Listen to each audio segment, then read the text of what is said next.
cannot pay a bill. Let me give you an example.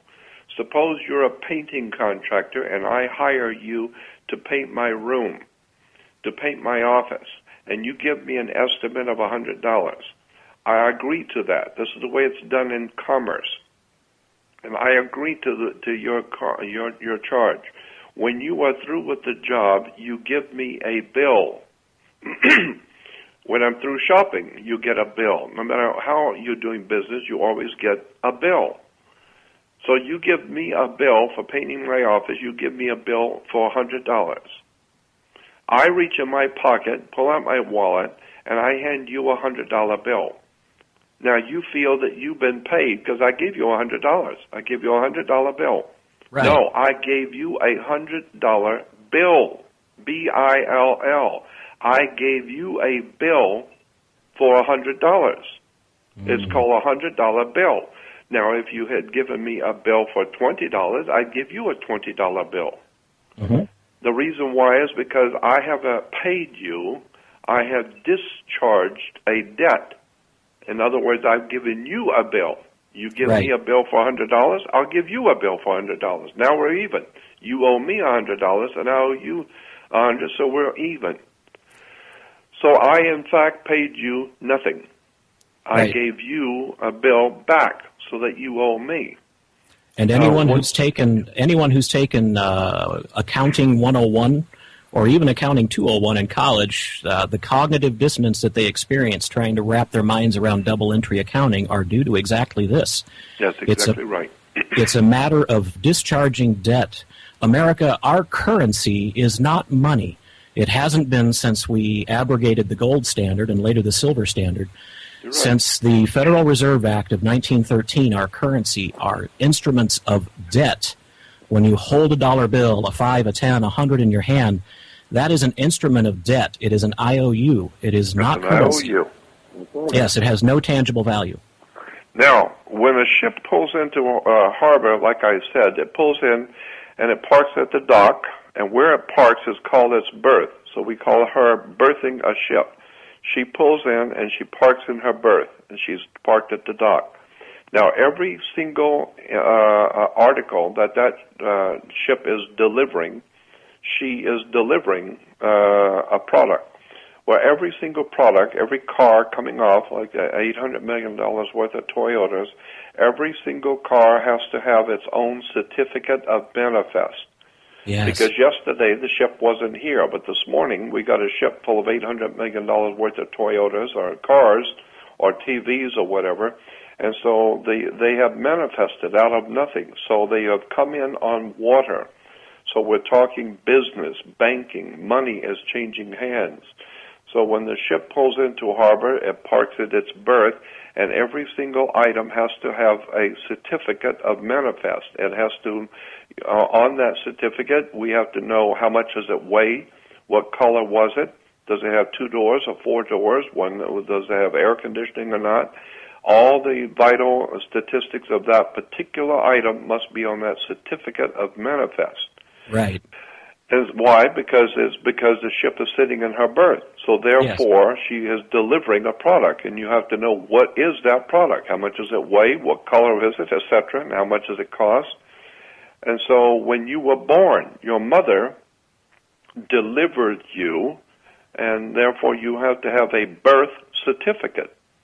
It's a Maritime Admiralty Certificate of Manifest, and you are now considered a Maritime Admiralty product, so you have to have a birth certificate, and it has to be signed by the dock, because that's where the ship is sitting, at the dock. So the dock signs your birth certificate, and now you are a Maritime Admiralty product, can be put on the New York Stock Exchange, and your body is a security for a commercial endeavor called the United States Corporation. It's a very, very interesting, dark, and deep subject that only a handful of people are privy to know about, and those people who have been trained to understand the occult or hidden significance of the monetary, governmental, and religio-political system.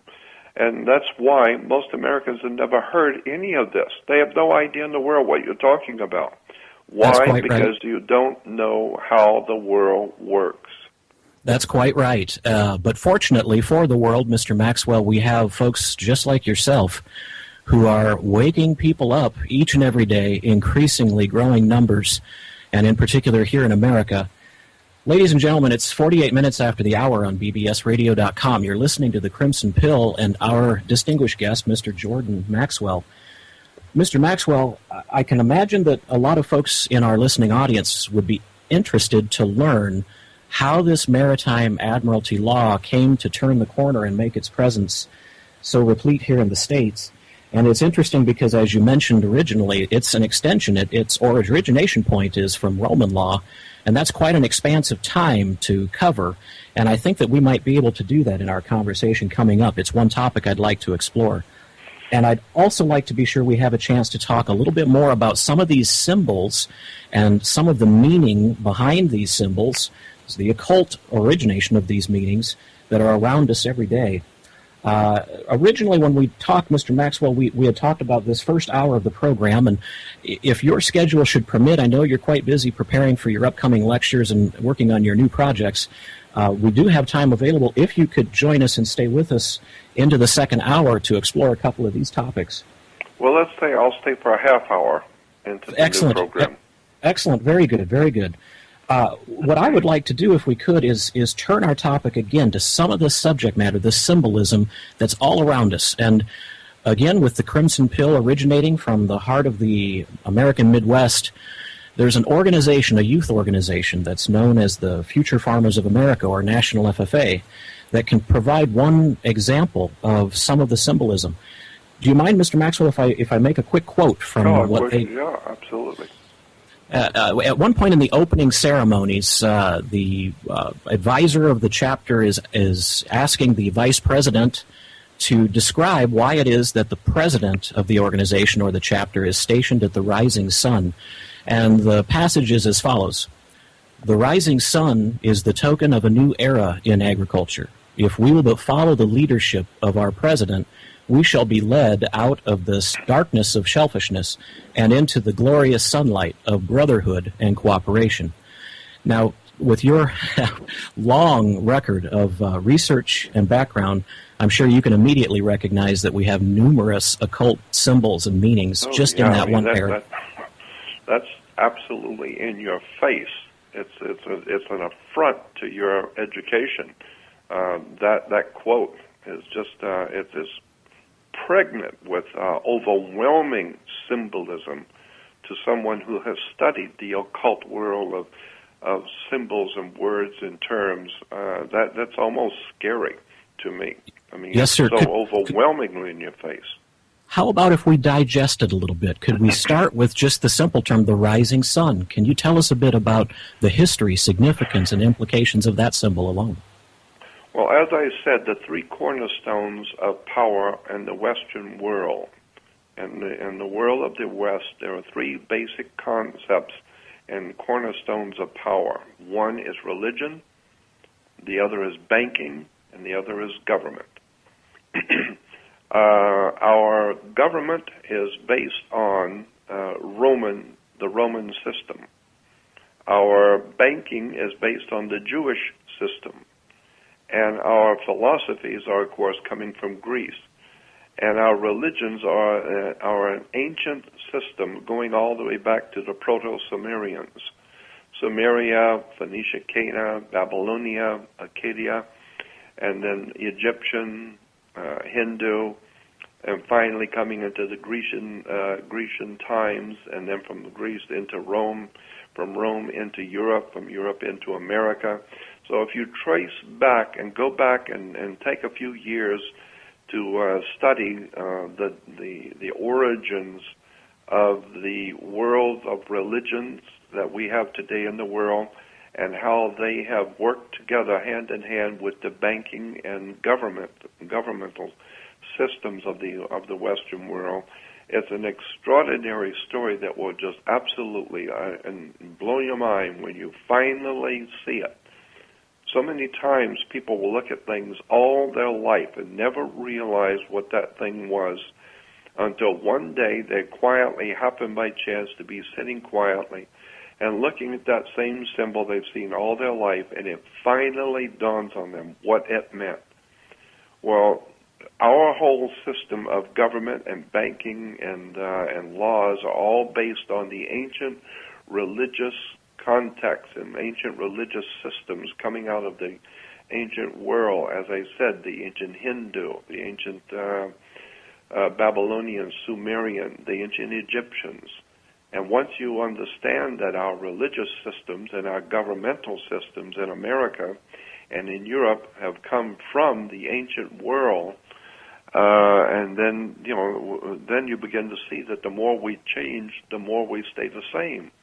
We're still doing the same thing the ancient Romans were doing.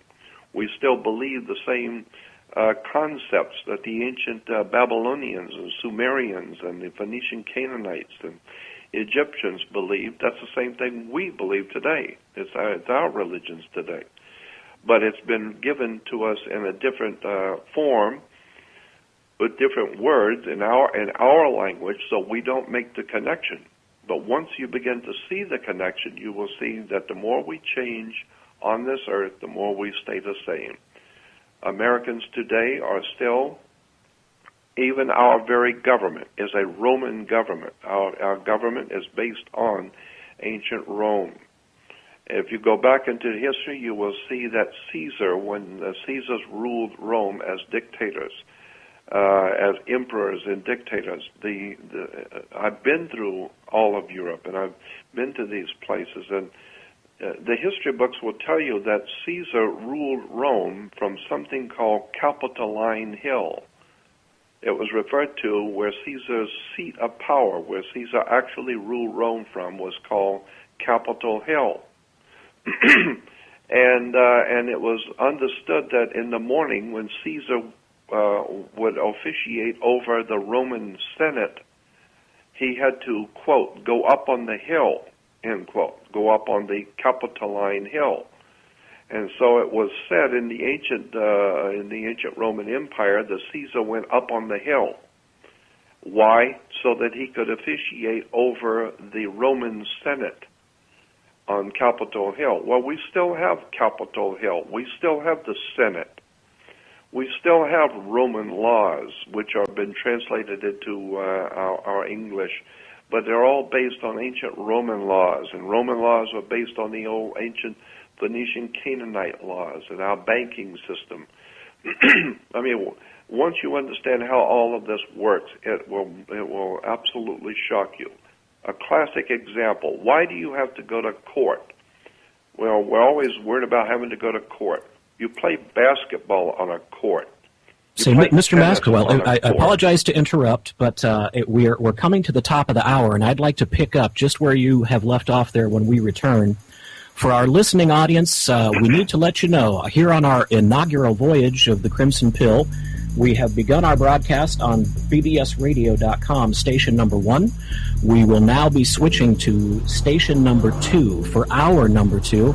And joining us again in overtime will be internationally recognized lecturer and researcher Jordan Maxwell to pick up our conversation about how it is that you are living in what is not far removed from a fascist empire.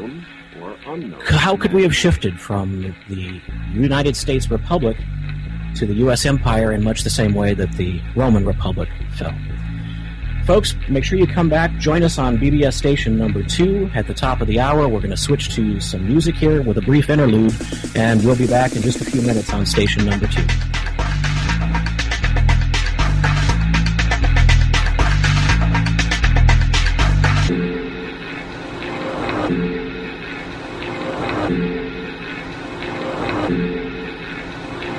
He is the creator and sustainer of all the worlds.